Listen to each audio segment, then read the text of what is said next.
with two, girl. I got my two. Yeah, I think I'm gonna get an omelet today. Where's my little omelet down there? Elsie's right there. Perfect.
There's four ships.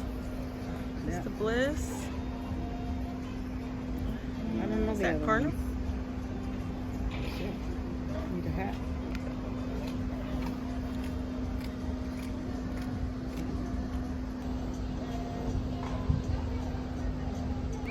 That is like totally cool right there.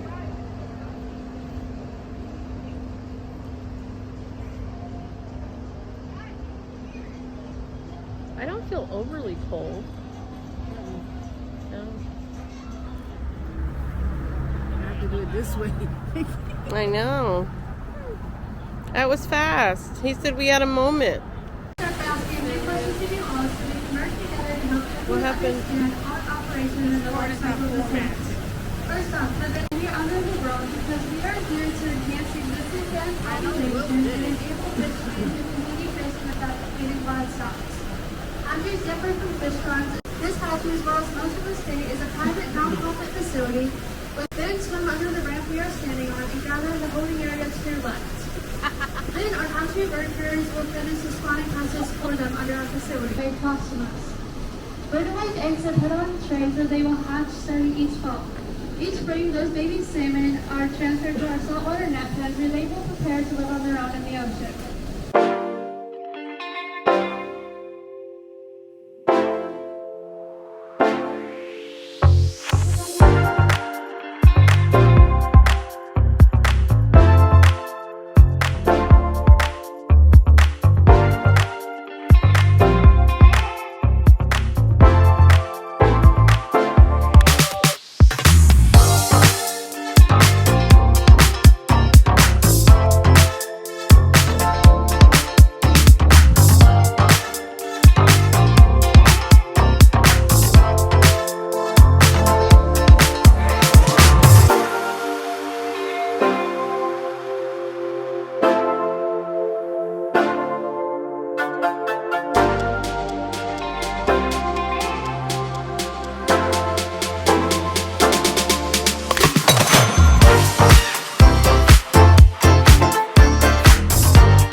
feels a little rubbery. Yes, I'm touching it. This one feels a little velvety. It looks furry. It looks furry. Yeah, it looks a little velvety there. What's this one? Oops. The muscle is stuck to it. It feels a little rough.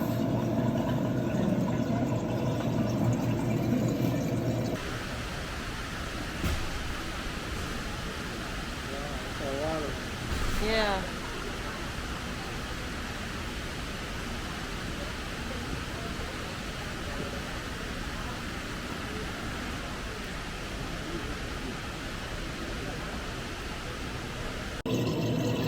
Smells very rough. Like grainy, like a rock or something. Yeah. Oh yeah. The sea cucumbers. Oh yeah. And start. It's kind of cool.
So we are at the Macaulay Salmon Hatchery, and it's interesting what they were explaining, like farming compared to hatcheries.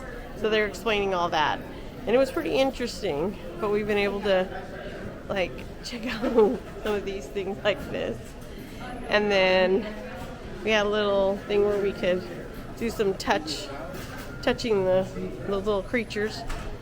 And so, anyway, it's been pretty interesting learning about the different types of salmon, and then how they're farmed. I don't say farmed here, but how they're here, and then they go into the wild, and then naturally they come back home, and then that way they are able to come back and be prepared for different types of, I don't want to say commercialism, but different types of feeding or supplies or something like that. I don't know. Okay. Okay. It gives you a better view of the glacier, I guess.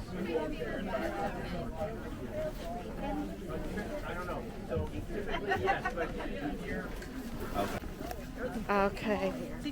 We are out here at Mendenhall Glacier Bay. There's an elevator over there for something. I don't know what it's for. Okay, so we go. Or nugget. Well, we don't want to do that one because they said that's maybe too far. Look at that. So we're gonna go down here. This looks amazing. So amazing. All right. Oh my gosh, you gotta check this out.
Okay, so that was amazing. It was beautiful.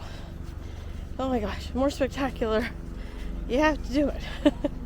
So if you come out there, you have to do that. It's just spectacular. Whew. Hi. The hike is worth it. They say it's about 45 minutes round trip. I would say that's about accurate because you have time. A lot of planes. You have plenty of time to take some pictures and video. I think we were in a little bit more of a time crunch. I wish we had like a couple hours here. That would have been better. We only had about an hour and a half. So, but 2 hours would have been better. So I don't feel like I'm rushed to get back to the bus. Although I have about like 40 minutes or so. And I'll make it just fine. I think I'll have about a half a mile left. So Elsie's ahead of me. She took off ahead. And so I'm catching up to her. She just wanted to make sure that she could leisurely walk back. And I wanted to get a few more photos in. So anyway, it was beautiful.